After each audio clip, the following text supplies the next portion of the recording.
ধনী কিংবা গরিব দুইটাই বানাবার মালিক একজন, তিনি কে? এটাই হচ্ছে আল্লাহ তাআলার খেলা। কাউরে আল্লাহ দিয়ে পরীক্ষা করে, কারো থেকে আল্লাহ তাআলা নিয়ে পরীক্ষা করে। কাউকে যদি আল্লাহ খুব বেশি দেয়, এর মানে এটা নয় যে আল্লাহ তাকে খুব বেশি ভালোবাসে। যদি আল্লাহকে কিছুই না দেয়, এর মানে এটা নয় যে আল্লাহ তাকে ভালোবাসে না। বরং যাকে আল্লাহ দিয়েছে এটাও পরীক্ষা, যাকে আল্লাহ দেন নাই এটাও পরীক্ষা।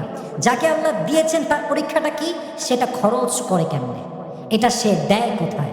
আর যাকে আল্লাহ তাআলা কিছুই দেন নাই, তাকেও আল্লাহ পরীক্ষা করতে চান এইভাবে যে আমার বান্দা সব কিছু না পেয়ে আমাকে স্মরণ করে কিনা, আমার জিকির করে কিনা, আমার জন্য 5 ওয়াক্ত নামাজ পড়ে কিনা। সুবহানাল্লাহ পড়বেন না আপনারা সবাই? তাহলে বোঝা গেল আল্লাহ কাউকে দিয়ে পরীক্ষা করে, কাউকে আল্লাহ না দিয়ে পরীক্ষা করে। অতএব কোনো অবস্থায় হতাশ হওয়ার কোনো দরকার নেই। রাজি আছেন ইনশাআল্লাহ? আরেকটা কথা মাথায় অলওয়েজ রাখবেন, মনের ধনী হওয়াটা হচ্ছে সবচাইতে বড় ধনী হওয়া। এর মানে এটা নয় যে টাকা একটা